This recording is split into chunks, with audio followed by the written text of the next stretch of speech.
Continuing Pompey from Plutarch's Lives, translated by John Dryden, revised by Arthur Hugh Clough. It is related that in this battle there were Amazons fighting as auxiliaries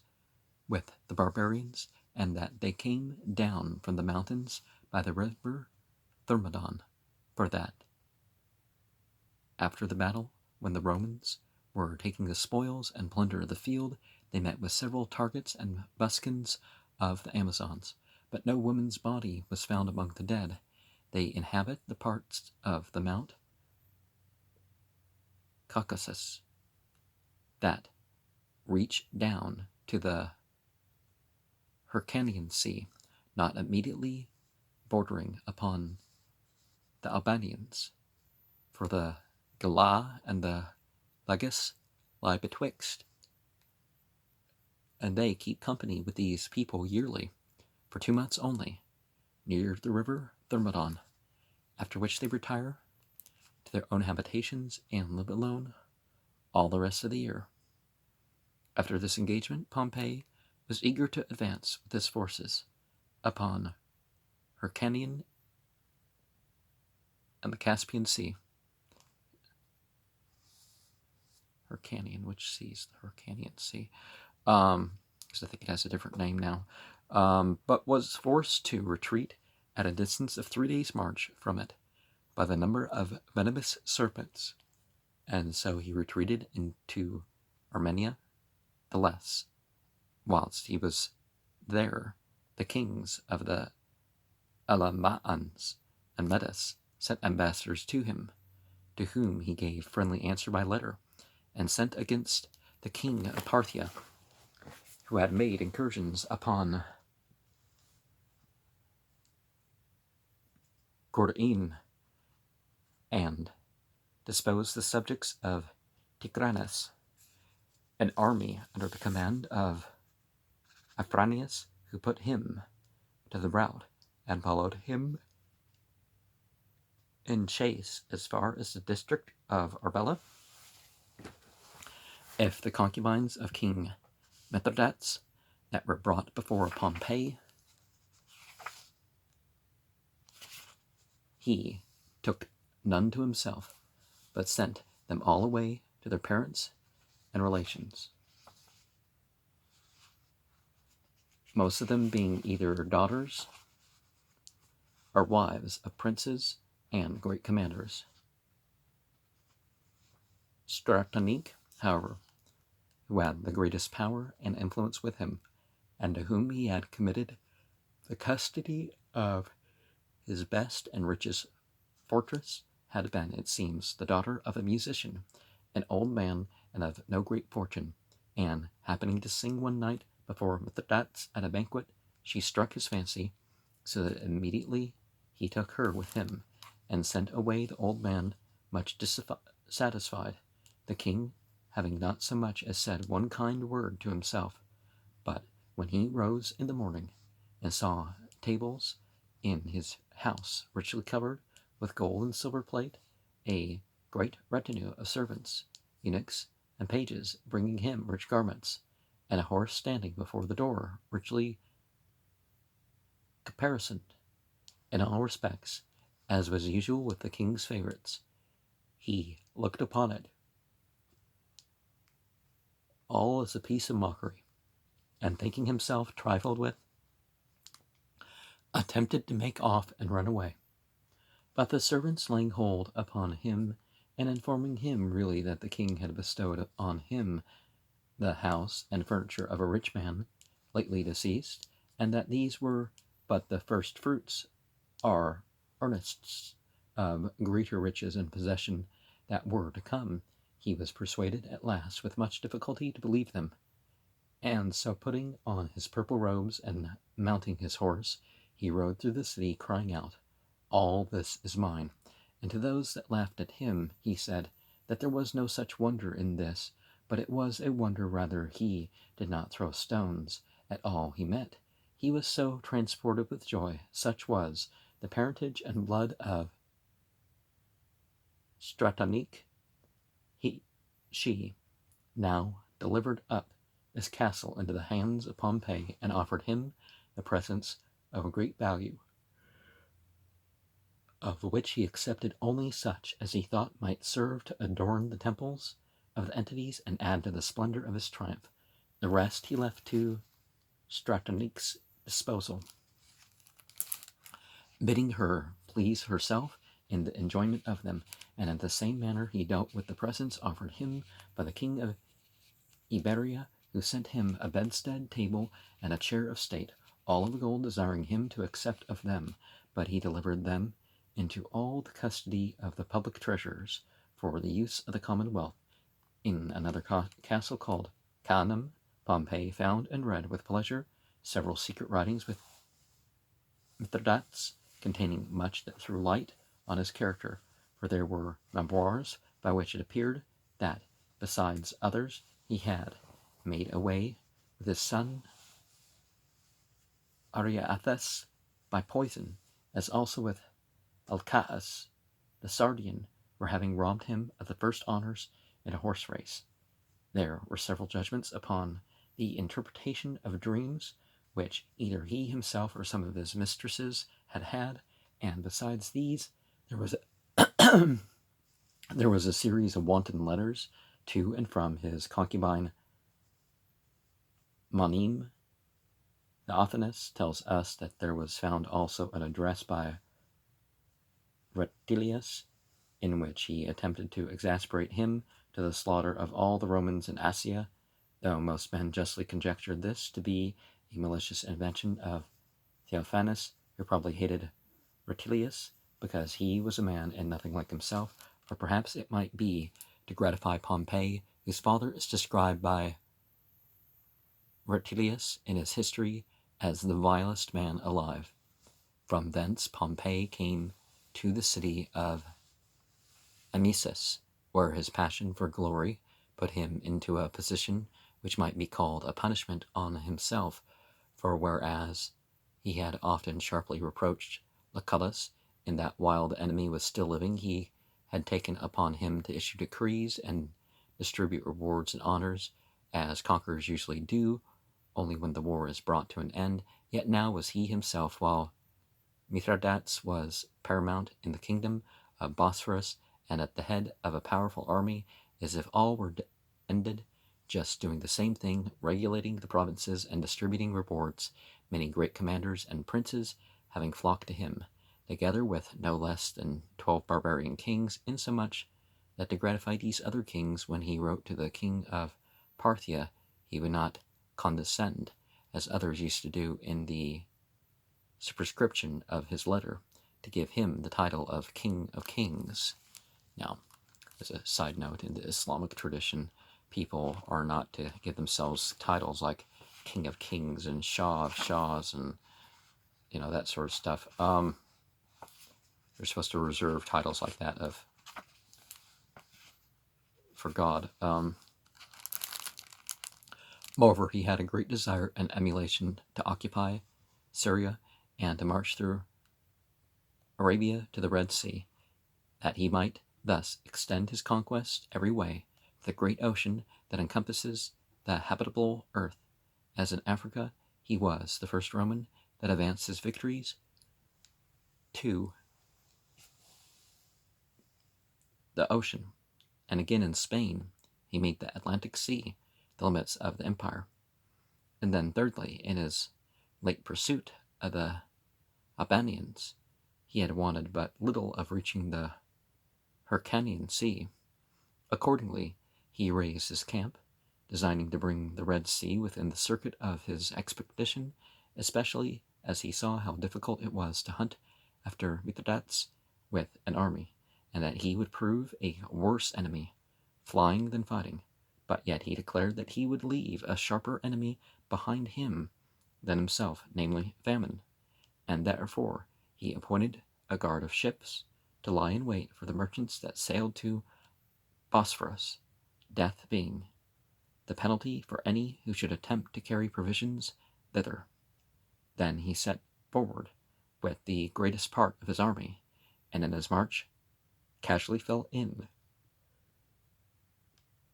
with several dead bodies still uninterred of those soldiers who were slain with Triarius in his unfortunate engagement with Mithridates, these he buried splendidly and honorably, the neglect of whom, it is thought, caused as much as anything the hatred that was felt against Lucullus, and alienated the affections of the soldiers from him. Pompey, having now by his forces under the command of Afranius subdued the Arabians about the mountain Amanus, himself entered Syria, and finding it destitute of any natural and lawful prince, reduced it into the form of a province, as a possession of the people of Rome. He conquered also Judea, and took its king, Aristobulus, captive. Wonder what that is in Aramaic, because they were speaking Aramaic at this time. Well, Aramea is how it's spelt, but Some cities he built anew, and to others he gave their liberty, chastising their tyrants. Most part of the time he spent there was employed in the administration of justice, and deciding controversies of kings and states, and where he himself could not be present in person, he gave commissions to his friends and sent them. Thus, when there arose a difference between the Armenians and Parthians about some territory, and the judgment was referred to him, he gave a power by commission to 3 judges and arbiters to hear and determine the controversy. For the reputation of his power was great, nor was the fame of his justice and clemency inferior to that of his power, and served indeed as a veil for the multitude of faults committed by his friends and familiars. For, although it was not in his nature to check or chastise wrongdoers, yet he himself always treated those who had to do with him in such a manner that they submitted to endure with patience the acts of covetousness and oppression done by others. Among these friends of his there was one Demetrius, who had the greatest influence with him of all. He was a freed slave, a youth of good understanding, but somewhat too insolent in his good fortune, of whom there goes this story. Cato the philosopher, being as yet a very young man, but of great repute and a noble mind, took a journey of pleasure to Antioch at a time when Pompey was not there, having a great desire to see the city. He, as his custom was, walked on foot, and his friends accompanied him on horseback, seeing before the gates of the city a multitude dressed in white, the young men on one side of the road, and boys on the other. He was somewhat offended at it, imagining that it was officiously done in honor of him, which is more than he had any wish for. However, he desired his companions to alight and walk with him. But when they drew near, the master of the ceremonies in this procession came out with a garland and a rod in his hand, and met them, inquiring where they had left Demetrius,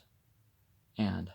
when he would come. Upon which Cato's companions burst out into laughter, but Cato said only, "Alas, poor city," and passed by without any other answer. However, Pompey rendered Demetrius less odious to others by enduring his presumption and impertinence to himself. For it is reported how Pompey, when he had invited his friends to an entertainment, would be very ceremonious in waiting till they all came and were placed, while Demetrius would be already stretched upon the couch, as if he cared for no one, with his dress over his ears hanging down from his head. Before his return into Italy he had purchased the pleasantest country seat about Rome, with the finest walks and places for exercise, and there were sumptuous gardens, called by the name of Demetrius, while Pompey his master, up to his 3rd triumph, was contented with an ordinary and simple habitation. Afterwards, it is true, when he had erected his famous and stately theatre for the people of Rome, he built as a sort of appendix to it a house for himself, much more splendid than his former, and yet no object even this to excite men's envy, since he who came to be master of it after Pompey could not but express wonder and inquiry where Pompey the Great used to sup. Such is the story told us. The king of the Arabs near Petra,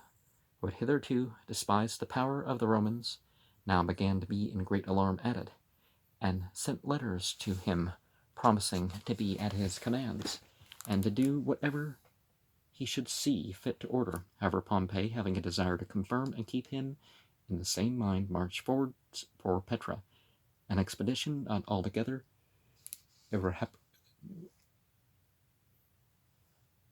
reprehensible in his opinion, irreprehensible in the opinion of many who thought it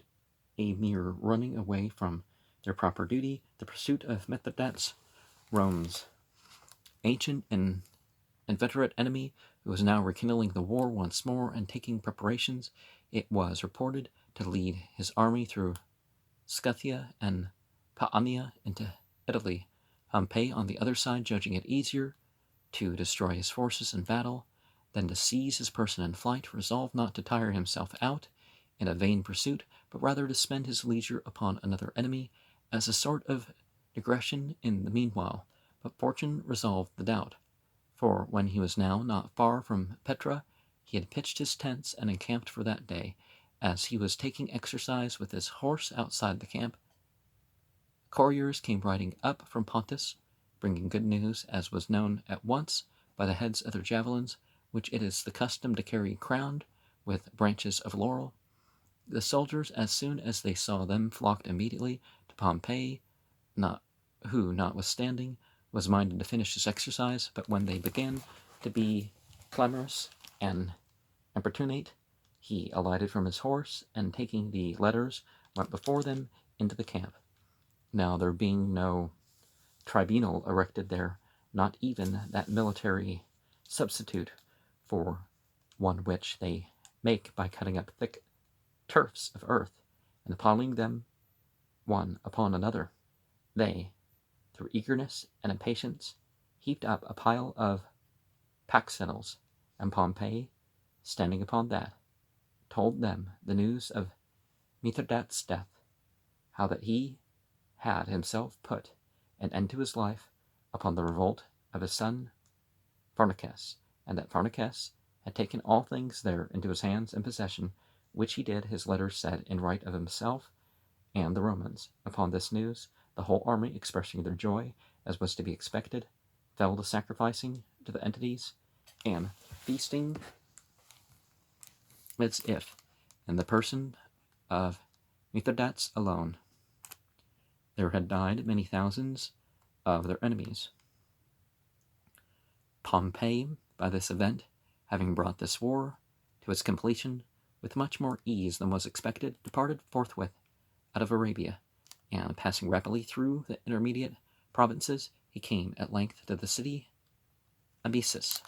There he received many presents brought from Pharnacus, with several dead bodies of the royal blood, and of the corpse of Mithridates himself, which was not easy to be known by the face, for the physicians that embalmed him had not dried up his brain. But those who would not endure to see him, but to depart, the divine jealousy sent it away to the city of Sinope. He admired the richness of his robes, no less than the size and splendor of his army. His sword belt, however, which had cost 400 talents, was stolen by Publius and sold to Ariathus. His tiara also, a piece of admirable workmanship, Gaius, the foster brother of Mithridates, gave secretly to Faustus, the son of Sulla, at his request, all which Pompey was ignorant of, but afterwards, when Pharnacus came to understand it, he severely punished those that embezzled them. Pompey, now having ordered all things and established that province, took his journey homewards in great pomp and with more festivity. For when he came to Mytilene,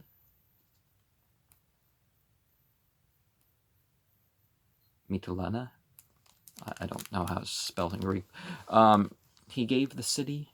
their freedom upon the intercession of Theophanes, and was present at the contest there periodically held of the poets, who took at that time no other theme or subject than the actions of Pompey. He was extremely pleased with the theatre itself, and had a model of it taken, intending to erect one in Rome on the same design but larger and more magnificent. When he came to Rhodes, he attended the lectures of all the philosophers there, and gave to every one of them a talent. Posidonius had published the disputation which he held before him against Hermogoras, the rhetorician, upon the subject of invention in general. At Athens also he showed similar munificence to the philosophers, and gave 50 talents towards the repairing and the beautifying of the city, so that now by all these acts he well hoped to return into Italy in the greatest splendor and glory possible to man, and find his family as desirous to see him as he felt himself to come home to them.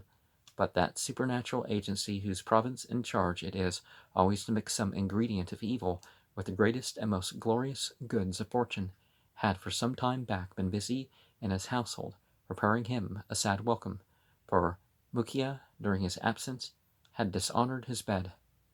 While he was abroad at a distance, he had refused all credence to the report, but when he drew nearer to Italy, where his thoughts were more at leisure to give consideration to the charge, he sent her a bill of divorce, but neither then in writing nor afterwards by word of mouth did he ever give a reason why he discharged her. The cause of it is mentioned in Cicero's epistles. Well, you hear a rumor, you want to figure out more about the rumor, right? But perhaps he also didn't want to come home and kill her, so he's like, well, I'll dismiss her now, before I get there, because that's pretty much a natural urge. People try to pretend that it's not, but even in societies like that, I'm not saying that should be the penalty for that. I'm just saying that that's, perhaps divorcing her preemptively was a good preventative measure of not taking it too far. Rumors of every kind were scattered abroad about Pompey, and were carried to Rome before him, so that there was a great tumult and stir, as if he designed forthwith to march with his army into the city and establish himself securely as sole ruler. Crassus withdrew himself, together with his children and property, out of the city, either that he was really afraid, or that he counterfeited, rather, as is most probable, to give credit to the calumny and exasperate the jealousy of the people. Pompey, therefore, as soon as he entered Italy, caused a general muster of the army, and having made a suitable address and exchanged a kind farewell with his soldiers, he commanded them to depart every man to his country and place of habitation, only taking care that they should not fail to meet again at his triumph. Thus, the army being disbanded, and the news commonly reported, a wonderful result ensued. For when the cities saw Pompey the Great passing through the country unarmed, and with a small train of familiar friends only, as if he was returning from a journey of pleasure, not from his conquest, they came pouring out to display their affection for him, attending and conducting him to Rome with far greater forces than he disbanded, insomuch that if he had designed any movement or innovation in the state, he might have done it without his army. Now, because the law permitted no commander to enter into the city before his triumph, he sent to the Senate, entreating them as a favor to him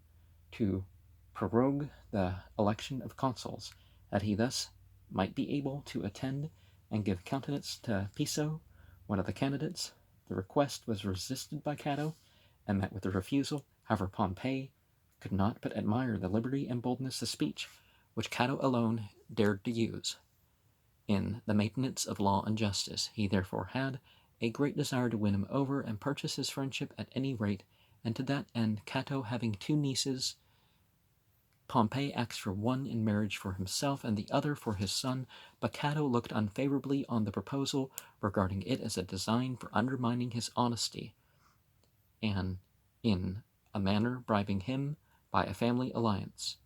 much to the displeasure of his wife and sister, who were indignant that he should reject a connection, setting up Afranius for the consulship, and gave a sum of money among the tribes for their votes, and people came and received it in his own gardens, a proceeding which it came to be generally known excited great disapprobation, that he should thus, for the sake of men who could not obtain the honor by their own merits, make merchandise of an office which had been given to himself as the highest reward for his services. Now, said Cato to his wife and sister, had we contracted an alliance with Pompey, we had been allied to this dishonor too, and this they could not but acknowledge, and allow his judgment of which was right and fitting to have been wiser and better than theirs.